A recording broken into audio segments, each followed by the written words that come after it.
Hello everyone, student corner চ্যানেলে সকলকে স্বাগত জানাই। তোমরা যারা 2026 সালে মাধ্যমিক পরীক্ষা দেবে, তোমাদের জন্য ভূগোল থেকে আজকে মান 2-এর সাজেশন নিয়ে উপস্থিত হয়েছি। সামনেই তোমাদের টেস্ট পরীক্ষা উপলক্ষ করে তোমাদের আজকের এই সাজেশন। যে প্রশ্নগুলো আলোচনা করবো এগুলো কিন্তু খুব ইম্পর্টেন্ট, তাই প্রথম থেকে শেষ অবধি দেখতে থাকো, আশা করি ভালো লাগবে। প্রথম প্রশ্ন দেখো, অপসারণ গর্ত কীভাবে সৃষ্টি হয় অথবা হিমশৈল কী?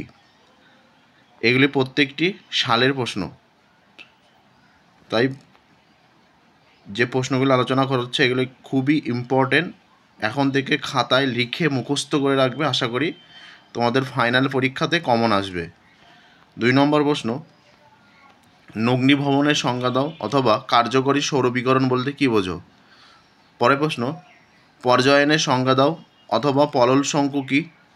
4 নম্বর, চিনুক কী অথবা অ্যাপোজি জোয়ার কাকে বলে?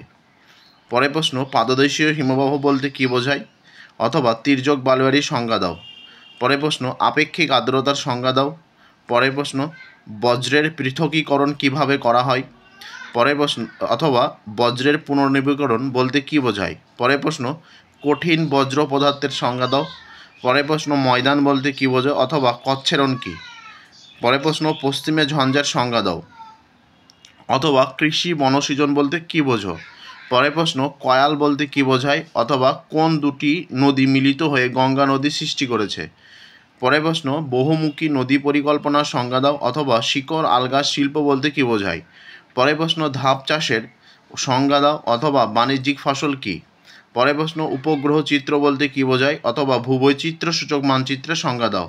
পরের প্রশ্ন, বিশুদ্ধ কাঁচামাল বলতে কী বোঝায় অথবা উত্তর দক্ষিণে করিডোর কে? পরের প্রশ্ন, দূর সংবেদনের সংজ্ঞা দাও অথবা জিও স্টেশনারি উপগ্রহ বলতে কী বোঝায়?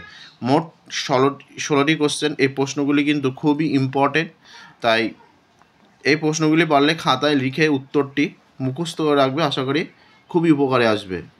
আর স্টুডেন্ট কর্নার চ্যানেলে বাংলা ইতিহাস ভূগোলের যে শর্ট কোশ্চেন সিরিজ শুরু হয়েছে, ইতিমধ্যে ভূগোলে শুরু হয়েছে, তাই যারা দেখোনি তারা এখনই দেখে এসো আর চ্যানেলটি সাবস্ক্রাইব করবে। ধন্যবাদ, ততক্ষণ ভালো থেকে সুস্থ থেকো। আর পরবর্তী যে মান 3 মান 5-এর প্রশ্ন নিয়ে আলোচনা করা হবে। ধন্যবাদ।